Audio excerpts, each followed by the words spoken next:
Hey guys, today we're going to be doing a review of the ASG CZ P09.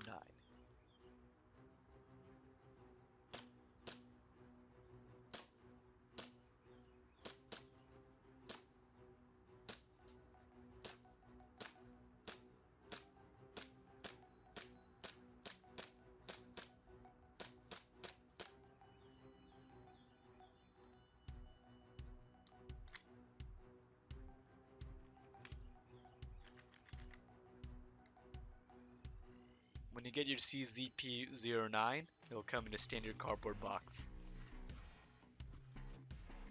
Nothing too flashy, just a couple graphics. When you open up the box, you'll get your owner's manual.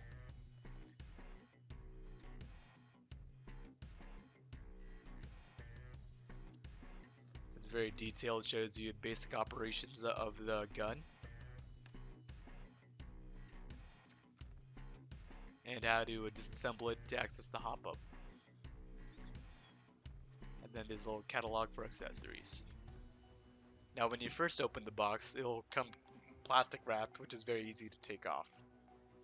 Note that this version of the PO9 has a polymer upper and lower. Some metal parts are the trigger, the magazine release, the safety, and the slide release, and the hammer, and the outer barrel. Also in the box you can find a small package of BBs. I'd say throw these out, but I'm a broke boy, so I'll just probably keep them just in case.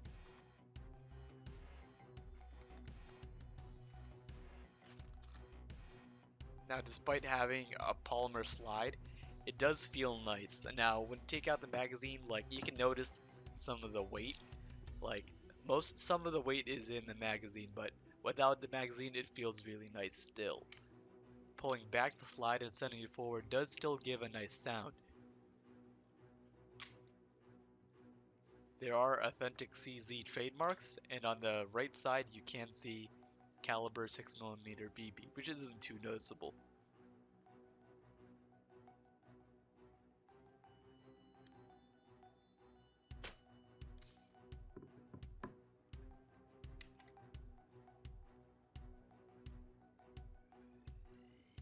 As said before, the gun has a solid weight to it, and the stippling on the side provides a nice grip for it, even if you don't have gloves. On the back there is a back strap, but you have to punch out a pinhole to remove it. And there is little grip serrations like near the slide release to hold on to. Looking down the sights, they're very noticeable with three white dots. Overall, this gun has a solid finish, especially for a polymer gun that costs $84. Now, this gun isn't fully ambidextrous, but you can access some of the features while left-handed. The magazine release is fine, but it's kind of awkward since I am a righty.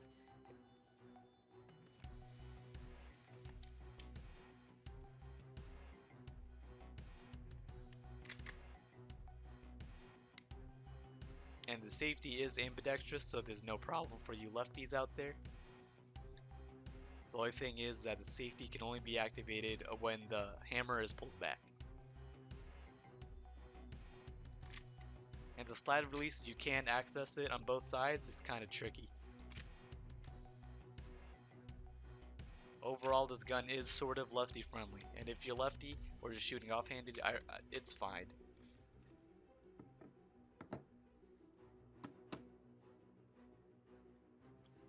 Now underneath there is a nice size rail to fit flashlights, lasers, M203 grenade launchers, all that crap. Taking a look at the slide wobble, there's really minimal at the back, and there's some noticeable at the front, and then there's like so in the middle. And when you pull the slide back, it is a little bit more noticeable. I forgot to add this in, but this does not have threading on it. The other PO9 variants does have a threaded barrel, but this probably does not under the orange tip. Now with this gun you do have the ability to power stroke it, but if you don't have a BB in the chamber it doesn't work. But you also can power stroke it if you have the slide release up and the mag out like I did here.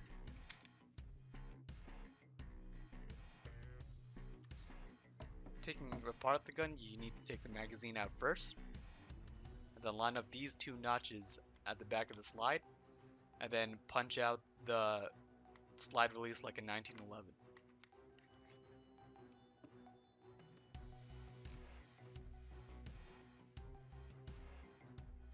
And over here you have access to the hop-up. Putting the gun back together is pretty much the same thing in reverse. So you just put the slide back on the rails, and then there's a little bar that you need to push down so the slide can go back fully. After you put the slide back, line the two notches up again, and then put in the slide release.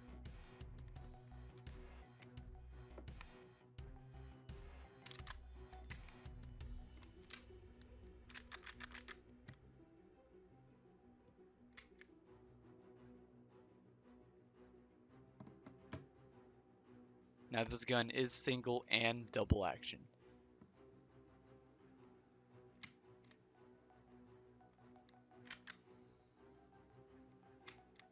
Now you can kind of see it in the video. So with a double action pull, you hit a wall and then you have to pull harder just to get the trigger to activate.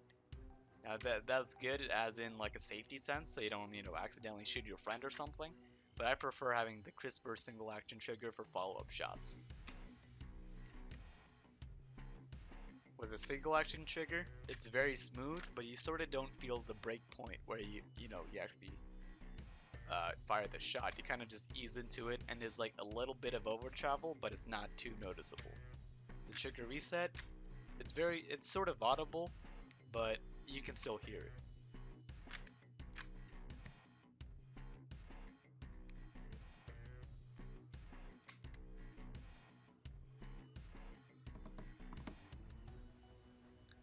Taking this to the range, I was probably like maybe 10 feet away, but it hit the target pretty good. So like in a CQB scenario, like maybe more than 15 feet, yeah, you're pretty much gonna hit something. I couldn't really shoot that far because, I didn't want the neighbors calling cops on me, but yeah, it's whatever. But yeah, you should probably be fine in like maybe less than 100 feet engagements. Now, when I first got the gun, gas efficiency was a little low, but I think that was due to either like it breaking in or like me not filling the magazine correctly. Now, I was doing double taps, which I probably shouldn't have done, so I only probably got like 20 shots left. And I think this is a clip, but you can see where it starts jamming or not cycling all the way, so I kind of have to rack the slide back again. This problem was only temporary, as like when I put in a new gas fill, it worked just fine.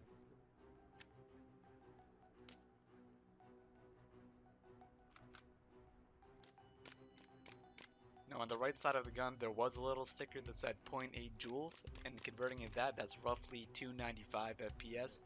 And I don't have a chronograph on me, but it'll probably shoot around 295 to maybe even 300. Now this is not compatible with the CO2 magazines, or that will break your gun if you try to use it. I'm getting like 30 shots for a mag. Oh, that's probably mag probably pull that shot. But yeah. Here I'll be doing a little gas efficiency test. So I'm just charging up the mag. You kind of have to hold it at a weird angle for it to charge right, or gas will spew everywhere.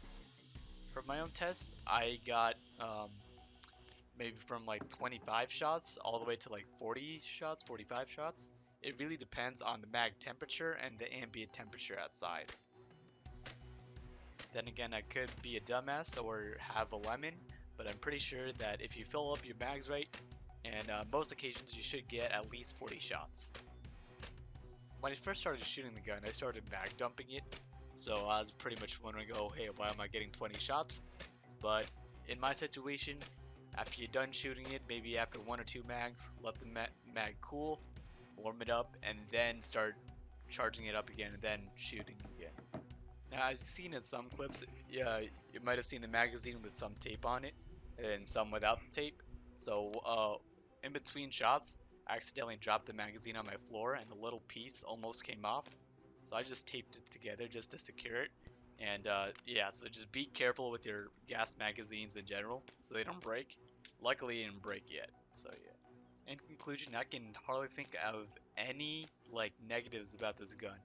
Overall, it's pretty cheap, and like the only negative I can think about it is that it doesn't have a threaded barrel to add tracer units or suppressors.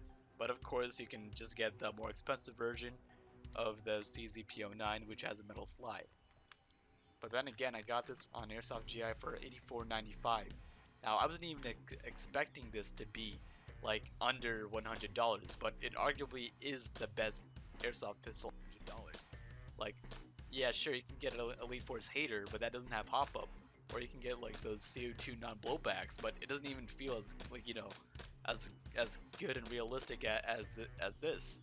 Now, if you see like one of these lying around for under $100 on Airsoft GI or even e-bike, I'd say get it. It's a steal right there. As I said before, this is only compatible with green gas magazines. I know they're a little pricey at $30, but it is nice to know that they are readily available. In conclusion, arguably this is the best airsoft pistol that you can get for under $100. Sure, you might not, have a threaded barrel for suppressors, but if you're just looking for a secondary, which you don't even need like a tracer or anything, and you don't care about a polymer slide, yeah, go for it. I'll leave links in the description where I got this at Airsoft GI, although you could probably find it at some other Airsoft retailers. This is Tomahawk, signing off.